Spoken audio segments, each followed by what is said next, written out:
I'm in Spain with Bike World. I'm wearing my green Bike World shirt because I'm on the Kawasaki launch for the Ninja 500 to my left. It's fully faired, and then the Z500 to my right. I'm going to check out a little bit of my riding experience and pretend I'm a new rider again and see if these bikes targeted at a newer riding audience really are as friendly as they say they are.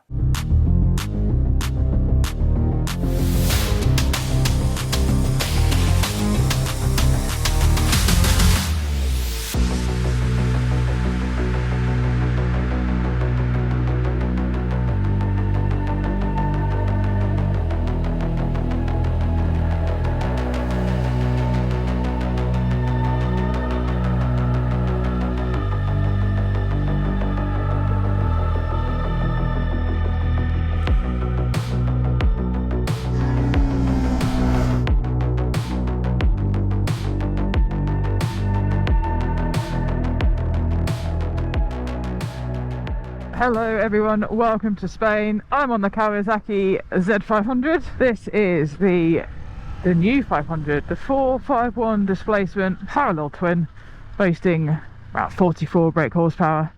I'm on the SE model, TFT screen. Let's see how it works out for a day riding this little bike. So what's my first impressions from riding from the hotel? I really am quite... I'm sat quite upright. I feel a little bit tight.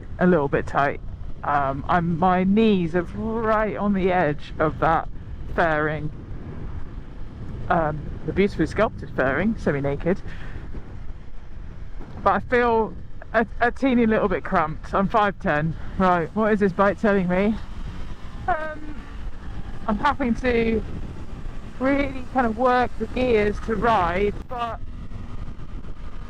that's what you're going to do when you're kind of enjoying 44 brake. So we just finished a photo stop and now we're off to lunch. So we're going to enjoy the roads that we were doing some pista cameras on and find some flow. It tips in nicely, but it's got a fair bit of bounce to it. You can tell the suspension isn't hugely sophisticated. You can get a bit flighty.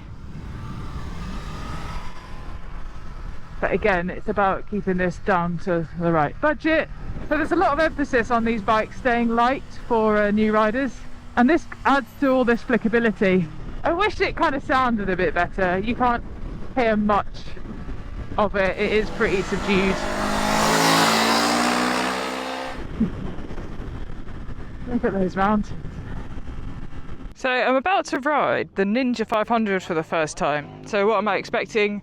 Going to be slightly bit further forward, slightly sportier stunts. It's nice to see a bit of fairing in front of me. Might suit my kind of preferred racing riding style, something a bit sportier. This is the SE model. Comes with a posh looking TFT screen, looks sick. This key pass system, keyless ignition. And then it comes in this glorious Kawasaki racing team colour scheme, nice and green. First ride, sportier version of the Z500. Let's go. So we've had a bit of a lunch stop and now I am riding the Ninja 500.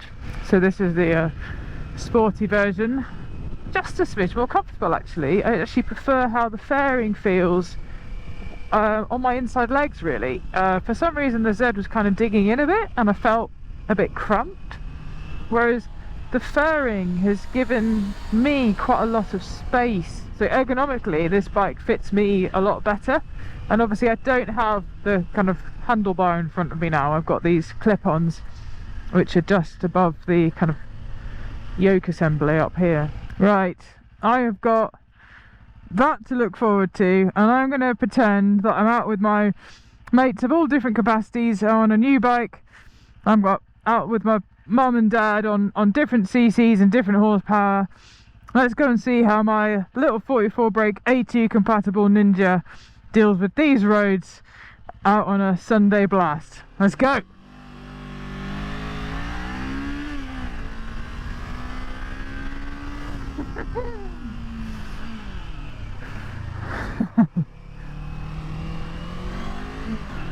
First gear hairpin, wasn't expecting that. Wouldn't want to be a cyclist, feels like hard work.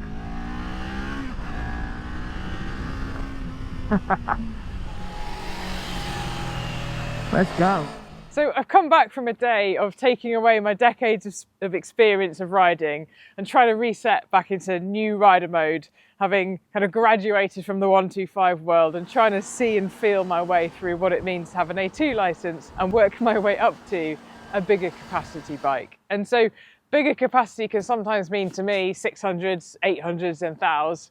This is a Ninja 500 and a Z500, so that's 451cc engine size that's in this new Kawasaki 500 range. And it's been a little bit of a giggle because when you leave the hotel en masse as a bunch of journos, it kind of took me back to this like nostalgic feeling of hanging around with my biker mates on whatever we could get our hands on, really, swarming like a bunch of bees through to different destinations, whether it's Mackie D's or our favourite car park or just kind of buzzing up and down streets and having a bit of a giggle about it. And that's what I enjoyed about today, leaving the hotel, kind of swarm with journalists and then doing your best to kind of get some straight line speed as much as you could and go to your favourite haunts. Where I found I also had quite a lot of fun is when I didn't try and over-egg what the package is. So again, losing that chip and experience of what I've got in riding, you can outride these bikes if you really, really want to thrash them. So there's a little bit of a limitation in terms of the suspension that got fitted to them and in terms of, especially in like braking feel. When I was spending some time with one of my other favourite journalists, we thrashed them a bit up the side of the mountain and down again. And to be fair, these Spanish roads are quite well manicured. It's this nice, neat tarmac. I mean, compared to like some British roads, they're very good. In fact, extremely good. And when you really start pushing these bikes in terms of capability, you are going to reach the limit of kind of entry shudder. You're going to get bumps and shocks through the springs. There's not too much compression and rebound that's really going to do any work for you. So I kind of felt like I'd found the sportier limit of what these bikes are capable of. All of that means absolutely zilch, because new riders don't need that.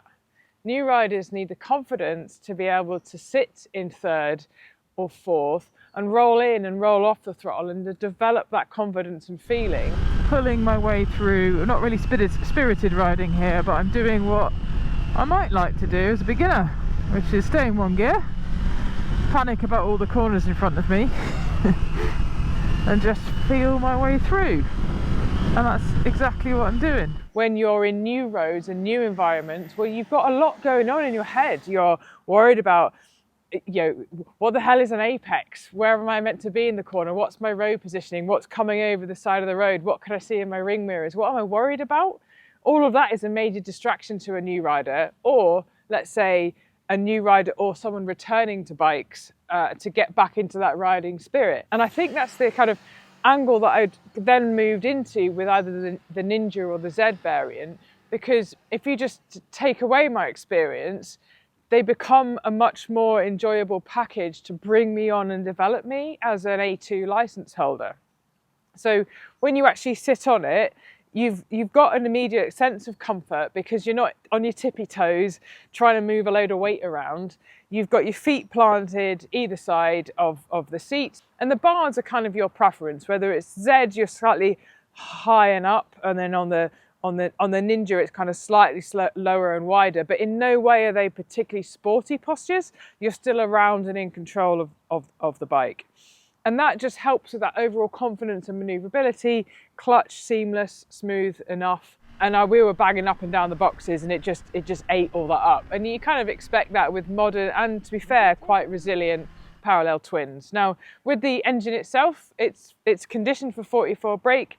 Kawasaki have done some modifications to it to basically smooth it out as much as possible. There's a nice little crankshaft, a change in design, but it's still a parallel twin that's just trying to be as capable as possible within the emissions regulations that a lot of this market are trying to deal with.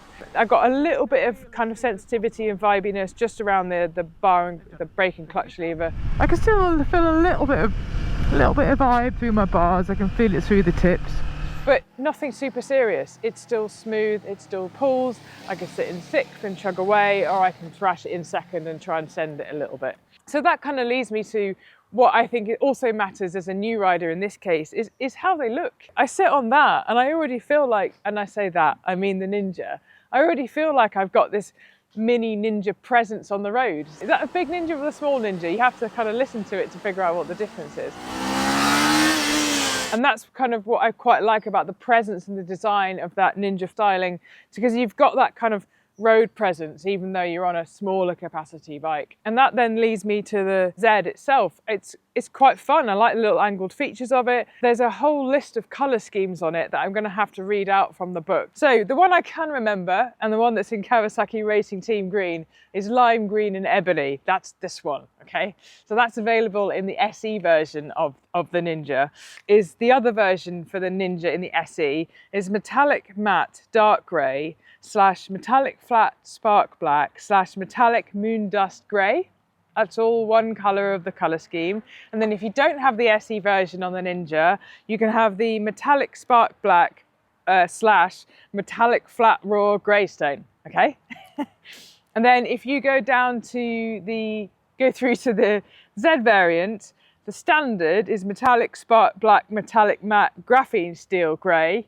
But then this one I've got next to me is candy persimmon red, metallic flat spark black, metallic matte graphene steel grey, or the green one, candy lime green, metallic spark black, metallic matte graphene steel grey. So basically, you can have a green or a red or a black one.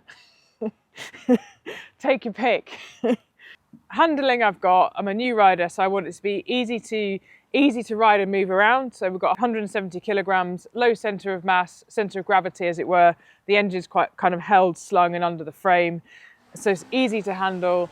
The throttle isn't going to scare me. I can learn on it, I can make mistakes on it, I can be safe on it. And it's the kind of thing I would encourage like mums and dads to think about their daughters and sons to buy, because you can come and play on a ride out with enough horsepower to do that with, but in a kind of friendly package that both these bikes offers. Other options that I didn't actually think I would be interested in having, but I really enjoyed using, was the Rideology app that comes with the kind of integration module with the TFT screen. So when you sync your phone up through Bluetooth and load the app up, you can connect your phone to your bike. And what that does is gives you a GPS trace of where you've been. And then one of the other fun features was to look at the gears you went through, the speed you achieved, and the RPM you took the bike to.